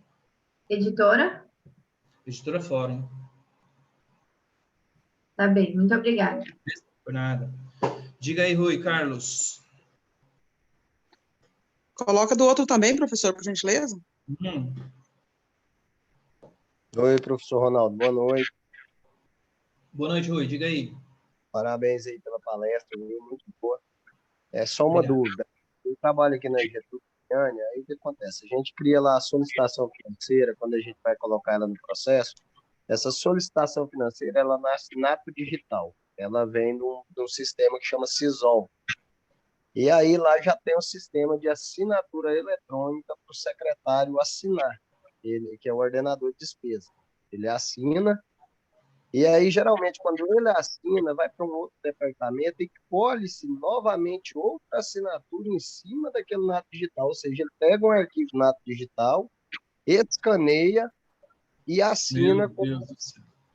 Mas esse documento ele é criado num sistema que não tramita o documento, não? Ele não tem essa possibilidade de os 2 assinar no mesmo sistema, não? Exatamente. Aí o que acontece? Então, na verdade, essa assinatura lá nesse arquivo nato digital, ela não vai ter validade, né? Porque para mim transferir para outro sistema, eu tenho que fazer o download dela. Ela deveria andar dentro do próprio sistema, não é isso?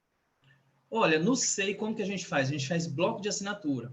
Eu crio o documento na minha pasta, né?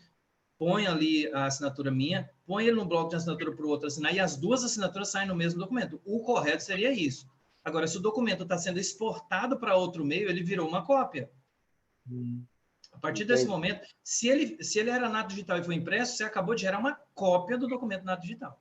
Aí essa cópia não faz sentido outro signatário assinar. O único sentido que tem é alguém autenticá-la. Por exemplo, eu sou um agente público, eu autentico aquela cópia para que ela tenha valor jurídico num processo físico. Aí, beleza. Mas novo signatário não faz sentido, cara. Entendi. Expressa outro documento físico. Por que não faz um despacho de assinatura? A gente faz isso. Quando o documento já está assinado e não é possível usar o bloco de assinatura, sabe o que a gente faz? Um despacho de assinatura. Interessante. É um documento autônomo que vincula aquele. Esse documento se refere ao outro e aqui é a assinatura. Eu faço um despacho de assinatura e junta no outro. Mas é um documento autônomo, separado. Ótimo, entendi. Muito obrigado, Sono. Disponha. Luiz? Olá, tudo bem? Boa noite. Tá me ouvindo? Estou sim. Tá. Só uma pergunta, referente à certidão. Um exemplo, uma certidão federal, uma certidão da falência concordata. Ela tem a própria autenticidade dela que eu tiro direto do site. Eu posso fazer ela em PDF e mandar para o órgão. Vai ter validade ou preciso pedir só um PDF por certidão? Tá. Se bem que nesse caso da certidão, não. Nesse caso da certidão não tem problema, sabe por quê? Porque normalmente não tem uma assinatura eletrônica no código dela. Tem uma orientação no rodapé para que o órgão vá verificar a autenticidade dela. Então, nesse caso, não tem problema juntar ela em outro PDF. O problema é quando o PDF foi adicionado um código de assinatura nele. Esse sim tem que ficar sozinho. Senão o sistema que for ler, ele não consegue. O do e-notariado é assim.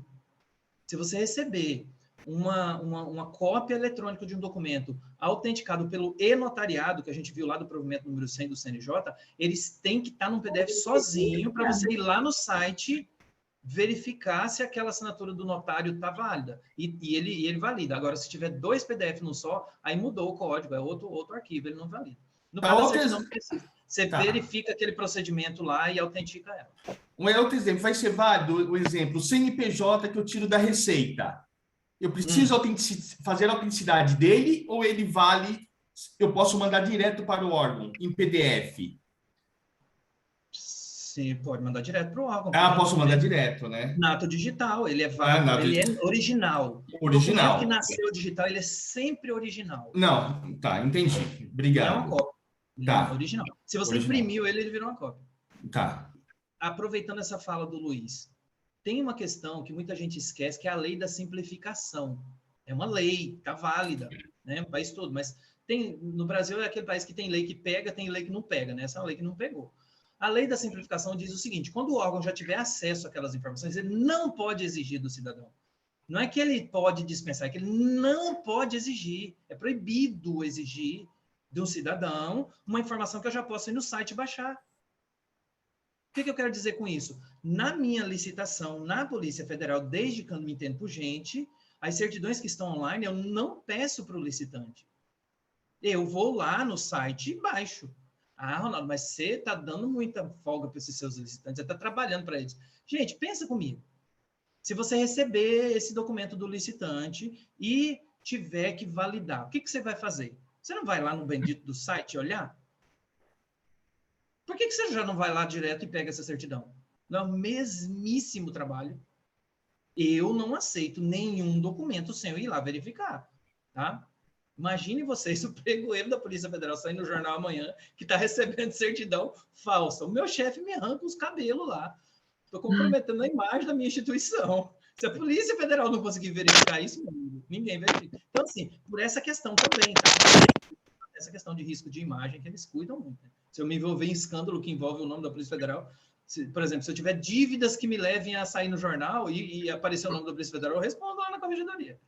Aí a gente cuida disso, de trazer os documentos que já estão online para verificar, porque eu não vou aceitar sem verificar, e porque eu já vou mesmo verificar, eu já pego. Aí o que faltar, o edital exigiu 10 coisas. 8 eu consigo online, eu só vou atrás das 2 que faltam. Ou no SICAF, primeiramente, porque a minha norma do SICAF diz isso, eu sou obrigado a fazer isso. A N3 2018 diz que você tem que começar primeiro pelo SICAF. E se tiver uma lá no SICAF, eu só peço a única que faltou para a empresa. Mas aí você vai lá nos anexos, a empresa mandou os 10 que a licitação pediu e mais uns 20, né? Que normalmente é assim, né? Manda um monte de documento que não precisa. Beleza, problema dela. Mas o que o edital pediu era só esse aqui, é o que eu vou pegar e vou analisar e pronto, está habilitada a empresa. Estou buscando as informações que já estão acessíveis para mim na internet. Pessoal, microfone aberto, por favor. Foi vendido por 920 florins no leito. Infelizmente, tínhamos vendido em particular por 18 florins. Microfone aberto, vazando na aula. Mas encontrou seu caminho de casa pela generosidade do próximo comprador. Tentar achar que tem vários abertos aí. De muitos anos atrás. Eu estou curioso para saber o que está assistindo. Gente, vamos ajudar aí. Eu acho que eu achei aqui. Robson, quer falar, Robson? Boa noite a todos. Muito boa palestra, professor, parabéns. E eu só tenho uma dúvida relativo a essa lei da simplificação. Tivemos algumas discussões, vocês entendem, né? A gente andou conversando sobre a aplicabilidade desta lei para pessoas jurídicas, já que nela consta que esta lei é para simplificar o atendimento ao cidadão. A gente ficou nessa situação aqui.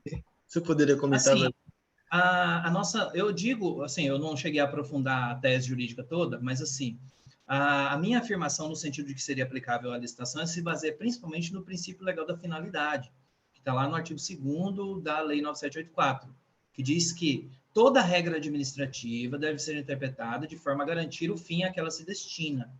E a lei da simplificação tem uma finalidade que envolve todos os atos praticados perante a administração, em geral. Inclusive, eu estava discutindo isso com o professor Rafael Sérgio Oliveira, que é procurador federal da AGU ali na ENAP, e ele concorda comigo, realmente dá. A gente ficou até de escrever um artigo sobre isso. Dá para se aplicar, sim, e eu acho até que deveria ser aplicado, tá? A redação dela lá até dá a entender que não se aplica nem para o direito administrativo, né? Que ela fala de outros ramos do direito, né? Mas se você for pelo princípio legal da finalidade, dá para atrair a aplicação dela, sim. Por exemplo, quando você vai aplicar uma sanção em uma empresa, você vai instaurar um processo administrativo sancionador, né? Aí já temos uma doutrina já relativamente consolidada, né? Tem livros como, por exemplo, do professor Sandro Desan, que eu tenho aqui, né? De vários professores muito bons que falam sobre direito administrativo sancionador. E a gente se vale das regras do direito penal. Quem diz que direito penal se aplica ao processo administrativo? Nenhuma lei. Mas quem faz processo administrativo sancionador sem usar as regras do direito penal? As garantias, por exemplo, do direito penal, contra a defesa, contraditório. Então, assim, por mais que não esteja expresso, eu acho plenamente possível a aplicação da lei da simplificação na licitação, sim. Eu acho até obrigatório, tá? Mas é bom que se preveja claramente no edital para ficar mais claro, né? Para não ter treta. Luiz, aliás, o Rui quer falar de novo, Rui? Você está com a mão levantada ainda? Diga aí, depois o Luiz. Mais uma coisa, esse dia a gente ficou numa dúvida sobre essa questão de quando a gente entra lá no SICAF para baixar as certidões. Está naquela pesquisa de fornecedor. Trabalha comigo, ele estava lá com muita dificuldade, né, de baixar as certidões, porque antigamente você tinha que entrar em todos os sites para você baixar essas certidões, né? Era uma coisa complicada. Tinha que entrar na Receita Federal, ali para tirar FGTS, no site, cara. Hoje a gente tem né, você entra lá no SICAF para fazer aquela pesquisa do fornecedor. O que eu quero saber é o seguinte: aquelas informações que estão ali no SICAF, quando eu imprimo ali o relatório da empresa, ela me fala que ela está com a certidão válida, municipal, estadual, federal, e todas as documentações. Aquilo é a empresa que atualiza aquele sistema ou é o SICAF que ele é automático? Ele, a hora que venceu ali, o SICAF já aponta para a gente que aquela certidão está vencida. Parte é o SICAF, parte é a própria empresa. Aí, lá no manual do SICAF é que diz o que é automático e o que não é. O que é automático?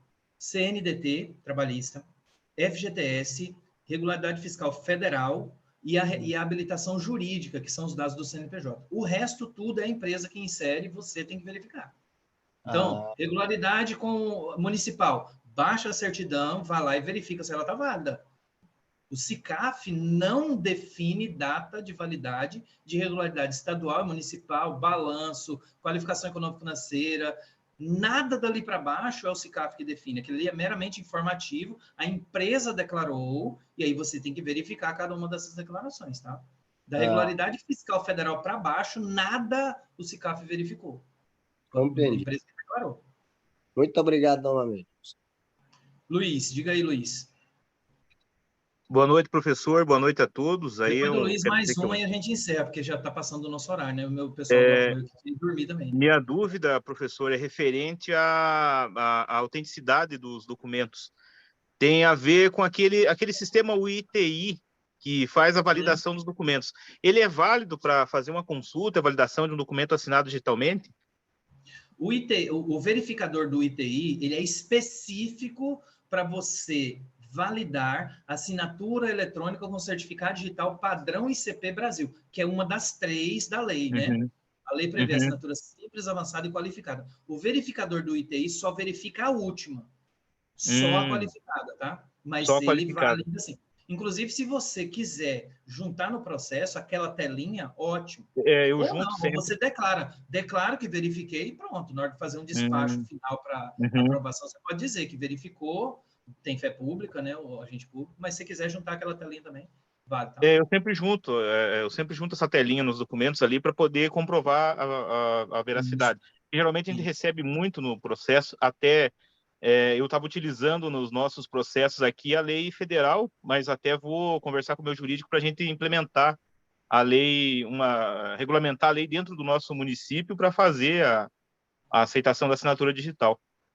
Certo. Porque a gente não tinha, a gente estava seguindo a federal, sempre citava nos despachos lá a lei federal, né? Mas é bom regulamentar no âmbito do município para não ter problema mais tarde.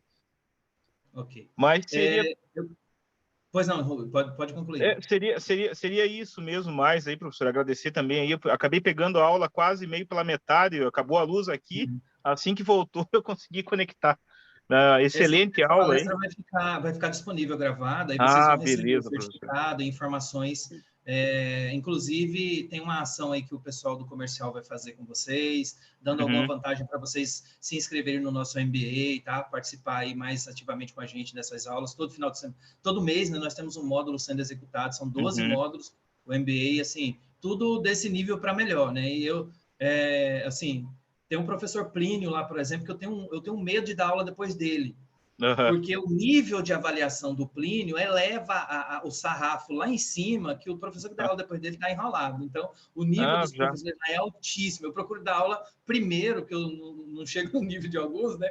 Para não ter a referência do professor é top, eu acompanho, poder falar, porra, não acompanho o trabalho do professor aí, já utilizei bastante nos meus processos aqui, acompanho bastante. Beleza, obrigado. Mas beleza, professor, muito obrigado aí pela atenção. Esse pessoal aí de Aracaju que está em peso aqui, a Nasce, a Nathalie, né, a galera. Beleza, então, pessoal. Eu gostaria que o pessoal do apoio me dissesse aí qual é o total de inscritos, que eu gostaria... Os últimos 2 colegas, o Rui Carlos e o Luiz, eu vou pedir que vocês escolham aleatoriamente um número. Qual é o total de inscritos, pessoal do apoio, por favor? Professor, a gente teve 638, porém, a gente teve 160 participantes. Então, a gente vai fazer o sorteio e quem tiver online, leva. Quem não tiver, passa para o próximo. É justo. E antes, professor, pessoal, quero agradecer a todos esse tempinho que vocês tiraram para estar aqui conosco. Muito obrigado, professor, excelente. Valeu demais, foi excelente sua palestra. O certificado, tem muita gente perguntando. Com 7 dias, o pessoal de apoio consegue verificar quem esteve presente. Com 7 dias, até 7 dias úteis, será enviado via e-mail para vocês. O certificado com o nome do IPOG e tudo. Outra coisa, eu encaminhei lá no chat o link lá do comercial.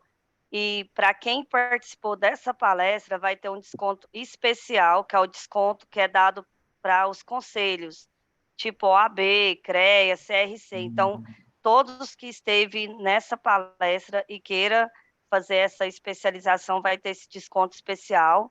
E para mais detalhes, pode me chamar lá no WhatsApp, que a gente vai responder a todos lá. Passar o projeto, tudo. Então, assim, é uma mega oportunidade. Hoje, essa especialização, a gente está chegando, professor, a 99% de avaliação. Então, assim, é surreal em relação a todas as outras instituições. Quantas pós-graduação o IPOG tem, Luciane? Oi? Umas 400, né? O IPOG. Sim. E você está entre Várias. os, sei lá, os top 10 mais bem avaliados em 400 programas de pós-graduação, não é qualquer coisa. A gente está com... A média nossa é acima de 97% de satisfação dos alunos. Isso, De todos e a gente os faz cursos. 10, 12 turmas por ano, né?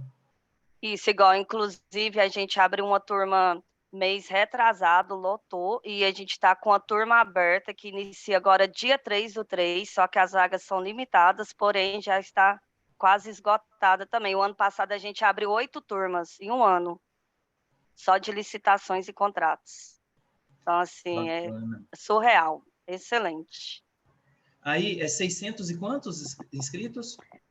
Foram inscritos 638, mas participante a gente teve 160.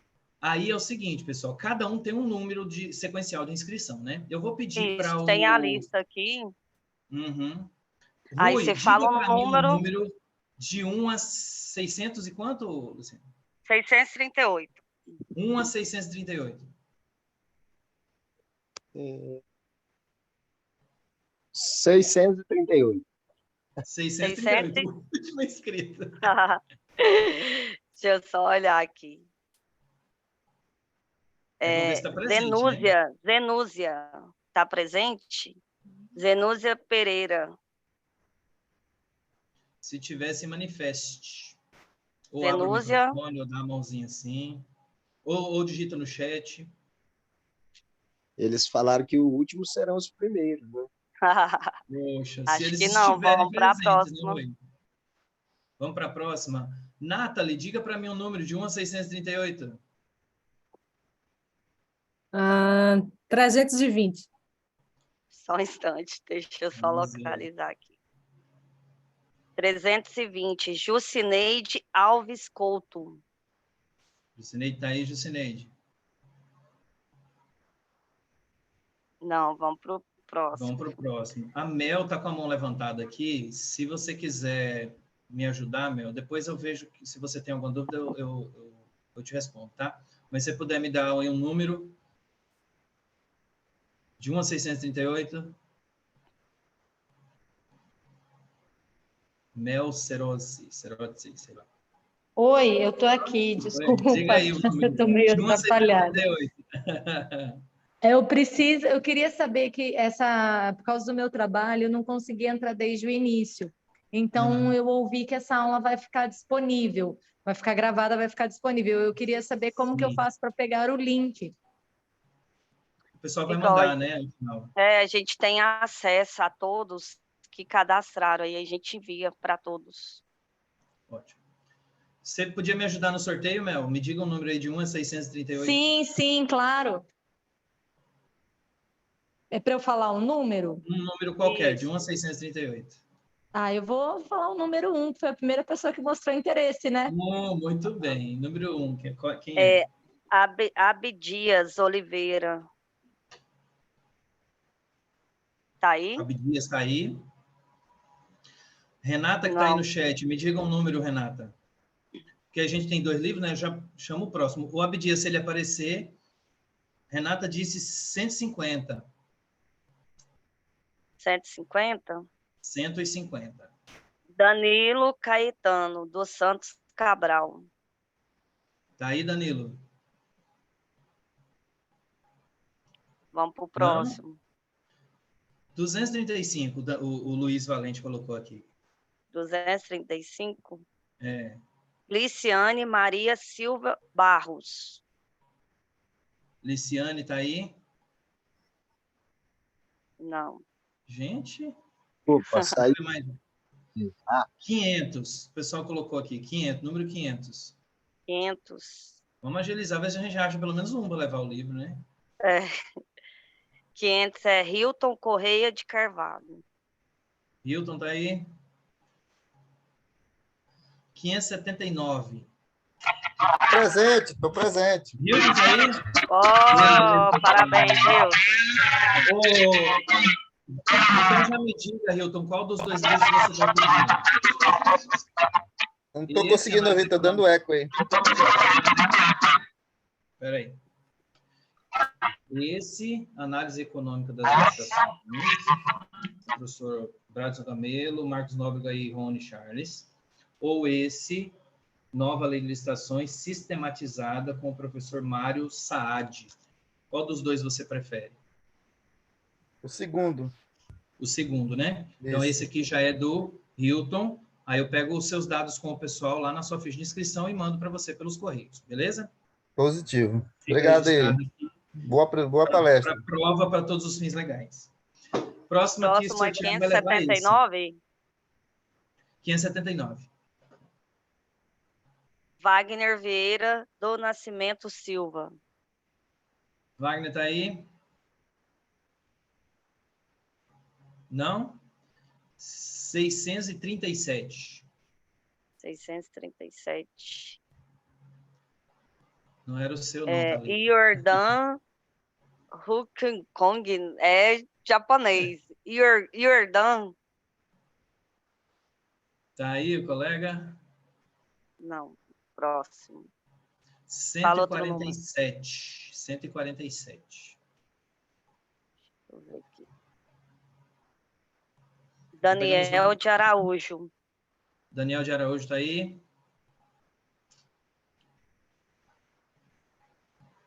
Não, fala outro número. 57. 57. Ambrósio Lisboa Júnior. Ah, o Ambrósio eu sei que tá aí. Não é possível. Nosso vizinho aqui de Maceió. Ambrósio.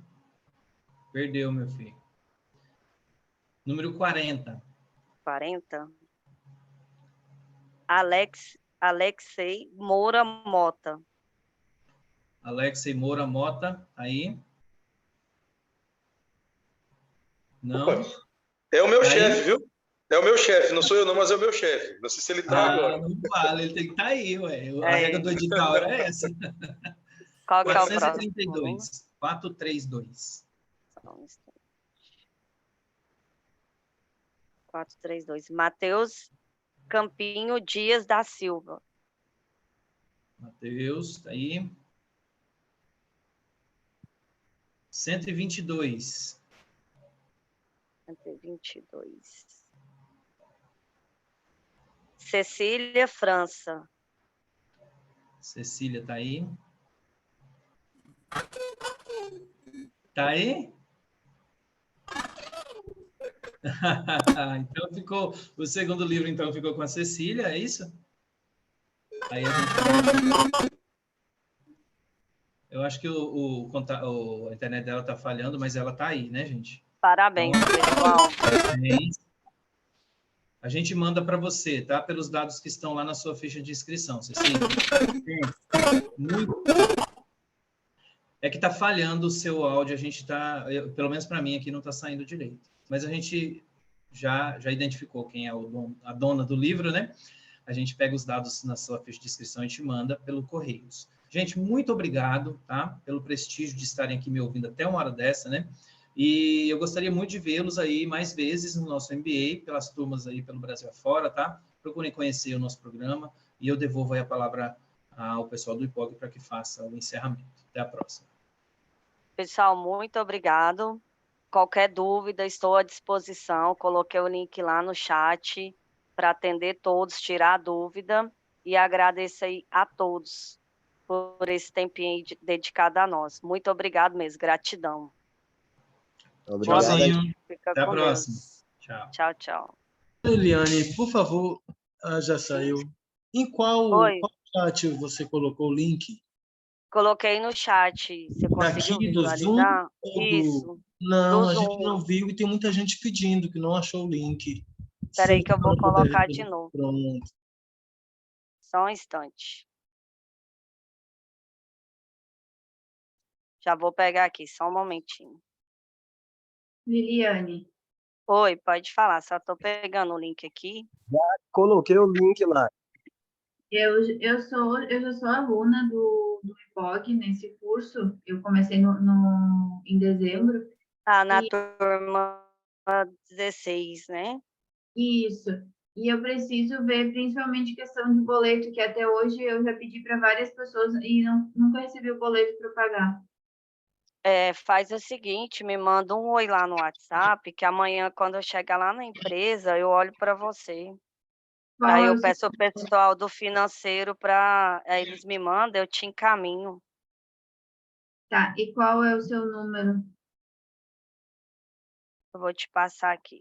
Eu vou mandar aí, só pegando aqui o chat de novo, porque eu tinha muita mensagem aqui no WhatsApp, aí deu uma travada, só um momentinho. Que eu já passo para vocês. E para quem já é aluno não tem desconto? Igual, para quem já é aluno, você tem o programa Diamante, né? Eu não sei se eles te informaram antes. A cada indicação que você faz, você ganha aí 10% por indicação. Se você indicar aí 5 pessoas, você ganha até 50%. Se você indicar 10 pessoas, você ganha sua bolsa integral. E também tem a segunda pós. Você terminando essa e fazendo uma segunda pós com a gente, aí você ganha 35% de desconto. A terceira, você ganha 50% e assim vai. Eu encaminhei de novo, aí tá assim, ó, clique, saiba mais. Aí tem um link que você clicar aí, já vai direto para o WhatsApp do IPOG. Vê se Liliane, vocês conseguiram. Isso.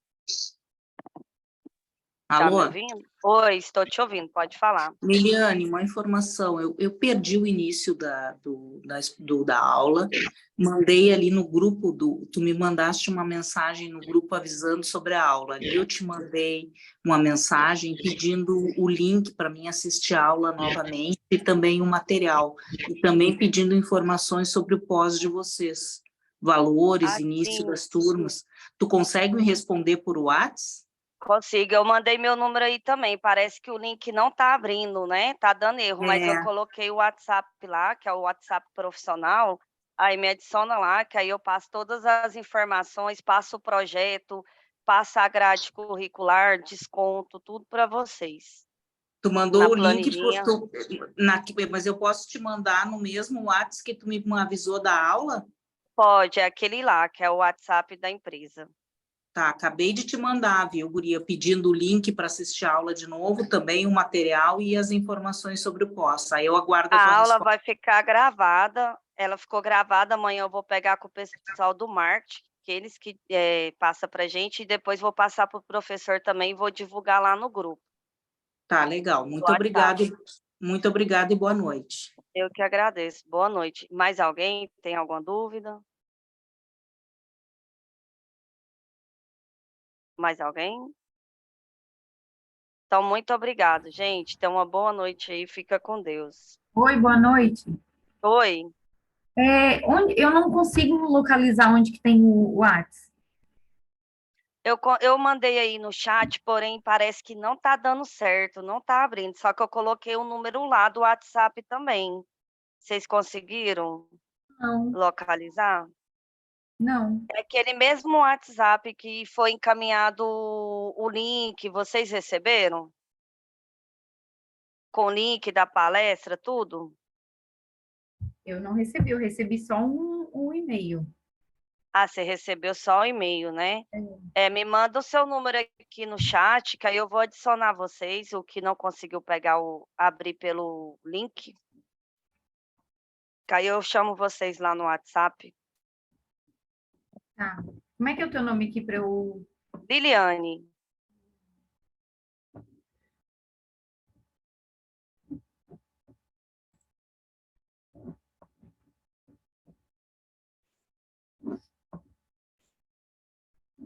Que aí eu vou até adicionar aqui os que não receberam, que aí eu já adiciono vocês.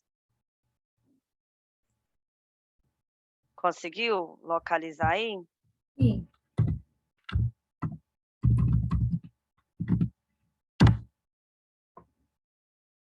Aí eu vou adicionar lá. Então, tem mais alguém que tem alguma dúvida?